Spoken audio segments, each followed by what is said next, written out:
عزیز طلباء السلام علیکم۔ امید ہے آپ ایمان کی بہترین حالت میں ہوں گے۔ اللہ تعالی ہم سب کو اپنے حفظ و امان میں رکھے۔ آج ہم باب صوم کے تیسرے سبق عہد نبی کے ماہ و سال مدنی دور میں عام الوفود کی پڑھائی کریں گے۔ عام الوفود کا معنی کیا ہے وہ جانیں گے، اور عام الوفود کی اہمیت اور اس کی معنویت کو سمجھ سکیں گے، وفود کی آمد کی وجہ، اور حضور صلی اللہ علیہ وسلم کا جو حسن معاملہ تھا اس سے آگاہی حاصل کریں گے۔ پڑھائی شروع کرتے ہیں۔ عام کا معنی سال اور وفود جمع ہے وفد کی، جس کا معنی لوگوں کی جماعت ہے۔ عام الوفود سے مراد وہ سال ہے جس میں پورے عرب سے کثرت کے ساتھ وفود نبی کریم صلی اللہ علیہ وسلم کی خدمت اقدس میں حاضر ہوئے۔ فتح مکہ اور غزوہ حنین کے بعد دور دراز علاقوں میں پیغمبر اسلام خاتم النبیین صلی اللہ علیہ وسلم اور آپ کے جاں نثار صحابہ کرام کے اعلیٰ اخلاق کے چرچے ہوئے، اور لوگوں میں یہ شوق پیدا ہوا کہ ہم بھی اسلام کے بارے میں سمجھ بوجھ حاصل کریں۔ لہٰذا بہت سے علاقوں سے جوک در جوک وفود حاضر ہونے لگے۔ نبی کریم صلی اللہ علیہ وسلم مدینہ طیبہ آنے والے وفود کو عموماً مسجد نبوی میں ٹھہراتے تھے۔ ان وفود کا آنا دور دراز کے علاقوں سے ہوتا تھا، جو اس بات کا منہ بولتا ثبوت ہے کہ دور رسالت میں اسلام پورے جزیرہ عرب میں پھیل چکا تھا۔ ان کے استقبال اور قیام و طعام کا انتظام نبی کریم صلی اللہ علیہ وسلم کے حسن انتظام، اسلامی آداب اور کریمانہ اخلاق کی عمدہ مثالیں ہیں۔ سب سے پہلے وفد بنو تمیم کا وفد 9 ہجری کے آغاز میں مدینہ طیبہ حاضر ہوا۔ یہ لوگ اپنے قیدیوں کو آزاد کرانا چاہتے تھے۔ ان کی قیادت عرب کا مشہور سردار اقرا بن حابس کر رہا تھا۔ نبی کریم خاتم النبیین صلی اللہ علیہ وسلم ظہر سے پہلے قیلولہ دوپہر کے وقت آرام فرما رہے تھے۔ انہوں نے نبی کریم خاتم النبیین صلی اللہ علیہ وسلم کو بے آرام کیا۔ آپ خاتم النبیین صلی اللہ علیہ وسلم کو گھر سے باہر پکارا، آوازیں دیتے رہے۔ آپ صلی اللہ علیہ وسلم کے پاس داخل ہونے کی اجازت طلب نہ کی تو اللہ رب العزت نے سورۃ الحجرات نازل فرمائی، جس میں رسول اللہ خاتم النبیین صلی اللہ علیہ وسلم کی بارگاہ میں حاضری کے آداب سکھائے گئے کہ اپنی آوازوں کو نبی خاتم النبیین صلی اللہ علیہ وسلم کی آواز سے بلند نہ کرو۔ نبی خاتم النبیین صلی اللہ علیہ وسلم کو یوں نہ پکارو جیسے آپس میں ایک دوسرے کو پکارتے ہو۔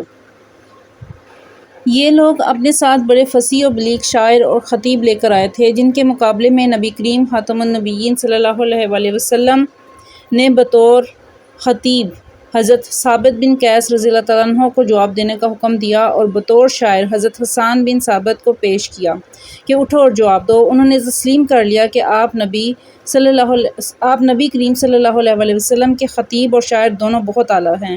اقرا بن حابس بارگاہ رسالت خاتم النبیین سے اتنا متاثر ہوا کہ اپنے آبائی دین کو الوداع کہا اور وفد سمیت اسلام قبول کر لیا۔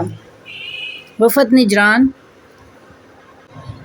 نجران عرب کے علاقے نجران میں نصارہ بڑی تعداد میں آباد تھے۔ ان کا ایک وفد حضرت محمد رسول اللہ خاتم النبیین صلی اللہ علیہ وسلم کے پاس مدینہ طیبہ آیا۔ یہ وفد 60 افراد پر مشتمل تھا۔ ان میں 14 بڑے سردار بھی تھے۔ پھر ان سرداروں میں 3 افراد بہت خاص تھے، اور ان کے دینی اور دنیاوی معاملات میں وہی 3 افراد دیکھتے تھے۔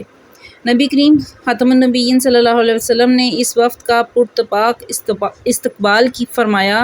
انہیں مسجد نبوی میں ٹھہرایا گیا، اپنے طریقے کے مطابق عبادت کرنے کی اجازت دی گئی، ان کی بہت خاطر تواضع کی گئی۔ وفد حضرت محمد رسول اللہ صلی اللہ علیہ وسلم کی نبوت کی خبر سن کر آپ خاتم النبیین صلی اللہ علیہ وسلم سے مناظرہ کرنے کی غرض سے آیا تھا، لہٰذا ان لوگوں نے حضرت عیسیٰ علیہ السلام کے خدا ہونے اور خدا کا بیٹا ہونے پر دلائل دینا شروع کر دیے۔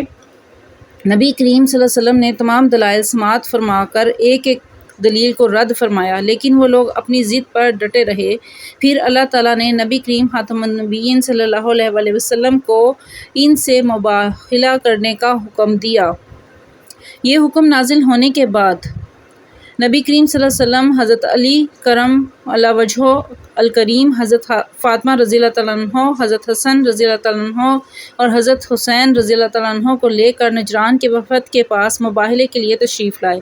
جب ان کے پادریوں نے یہ روشن چہرے دیکھے تو کہا کہ اگر تم نے ان سے مباہلہ کیا تو یاد رکھو دنیا سے تمہارا نام و نشان تک مٹ جائے گا۔ چنانچہ انہوں نے مباہلہ کرنے سے انکار کر دیا اور جزیہ ادا کرنے کے لیے تیار ہو گئے۔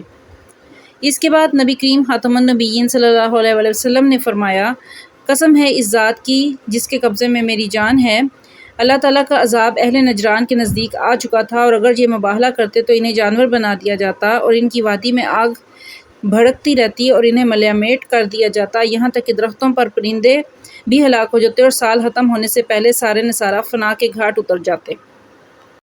وفد عبد القیس، اس وقت میں 20 آدمی شامل تھے۔ ان کے سردار کا نام منظر بن عائز اور لقب اشج تھا۔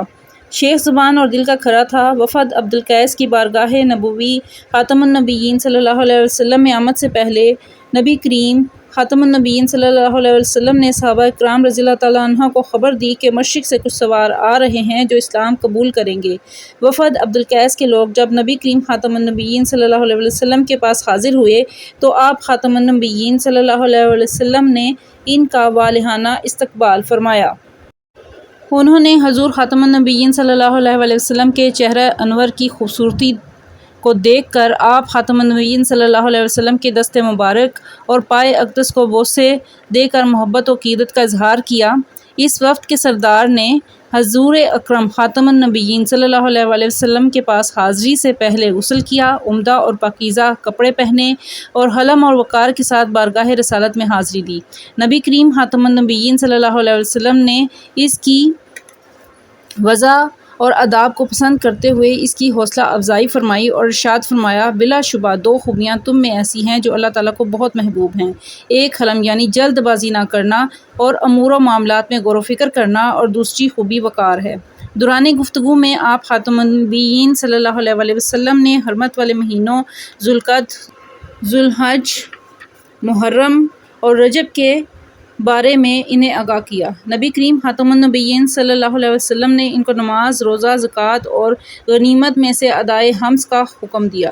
نبی کریم خاتم النبیین صلی اللہ علیہ وسلم نے ان کے لیے دعا فرماتے ہوئے ارشاد فرمایا، اے اللہ عبد القیس والوں کی بخشش فرما۔ یہ وفد 10 دن حضور خاتم النبیین صلی اللہ علیہ وسلم کی بارگاہ میں رہا، قرآن مجید اور احکام شریعت سیکھے۔ آپ خاتم النبیین صلی اللہ علیہ وسلم نے ان کو تحفے تحائف دیے، اشج کو بہت زیادہ مال عطا فرمایا اور ان کو واپس جانے کی اجازت مرحمت فرمائی۔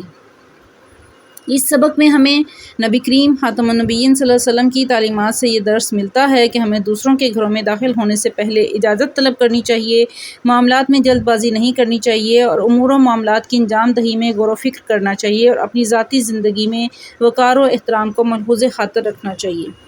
سبق کی پڑھائی مکمل ہوئی۔ سبق کے مشق کی طرف آتے ہیں، جس میں پہلا سوال ہمارے پاس ہے، درست جواب کا انتخاب کریں۔ عام الوفود سے مراد ہے وفود کا سال۔ دوسری آپشن ہے بنی تمیم کے سامنے نبی کریم صلی اللہ علیہ وسلم نے بطور خطیب کس شخصیت کو پیش کیا؟ حضرت ثابت بن قیس کو۔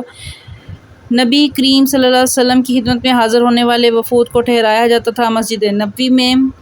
وفد بنی تمیم کی قیادت کر رہا تھا اقرا بن حابس۔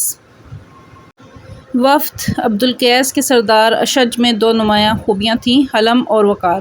یہ ہمارے پہلے سوال کا جواب درست جواب کے انتخاب میں ہم نے حل کیا۔ اس کے بعد مختصر سوالات ہیں اور تفصیلی سوال ہے۔ مختصر سوالات میں ہمارے پاس عام الوفود کا معنی و مفہوم، وفد عبد القیس کے سردار کا نام، وفد عبد القیس کے بارے میں نبی کریم خاتم النبیین صلی اللہ علیہ وسلم نے کون سی دعا فرمائی، وفد عبد القیس کے سردار نے نبی کریم صلی اللہ علیہ وسلم کی بارگاہ میں حاضری سے پہلے کیا اہتمام کیا، وفد بنو تمیم کو بارگاہ رسالت میں حاضری کے کیا آداب سکھائے گئے۔ یہ ہمارے مختصر سوالات تھے۔ ایک تفصیلی سوال ہے، وفد بنی نجران کی بارگاہ رسالت میں حاضری کا احوال بیان کریں۔ آئیے ان سوالات کی پڑھائی کرتے ہیں۔ عزیز طلباء، عام الوفود کے مختصر سوالات میں پہلا سوال ہے، عام الوفود کا معنی اور مفہوم بیان کریں۔ شاہ سرخی ہے عام الوفود معنی و مفہوم۔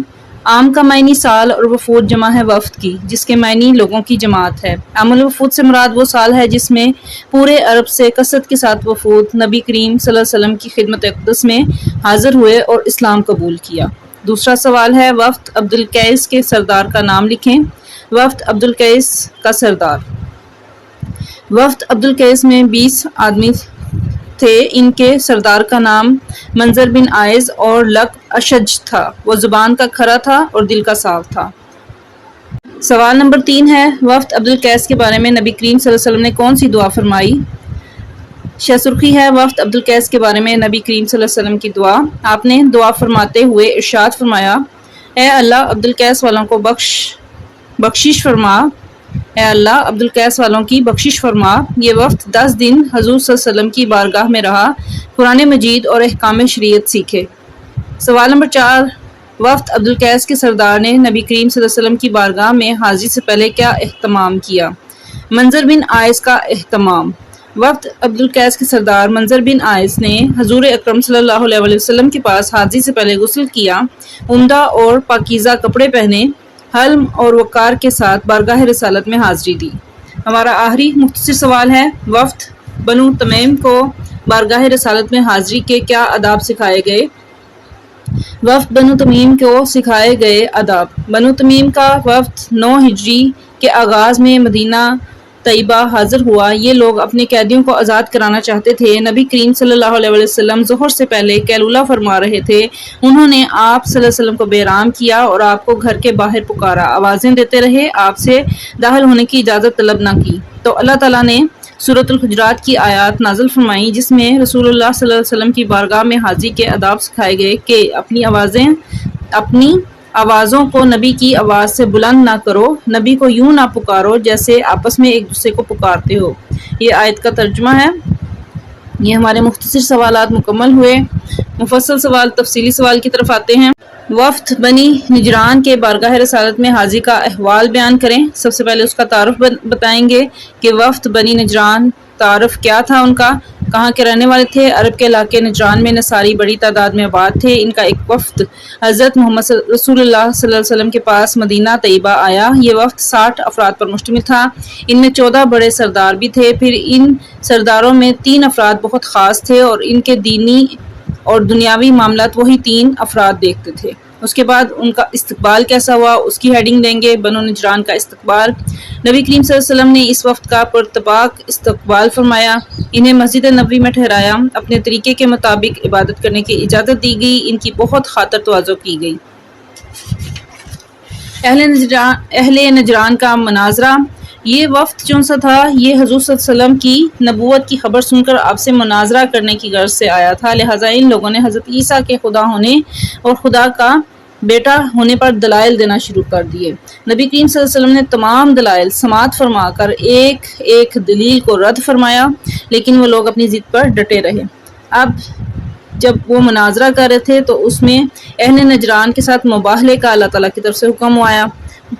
پھر اللہ تعالیٰ نے نبی کریم صلی اللہ علیہ وسلم کو ان سے مباہلہ کرنے کا حکم دیا۔ یہ حکم نازل ہونے کے بعد نبی کریم صلی اللہ علیہ وسلم حضرت علی رضی اللہ تعالیٰ عنہ، حضرت فاطمہ رضی اللہ تعالیٰ عنہ، حضرت حسن رضی اللہ تعالیٰ عنہ اور حضرت حسین رضی اللہ تعالیٰ عنہ کو لے کر نجران کے وفد کے پاس مباہلے کے لیے تشریف لائے۔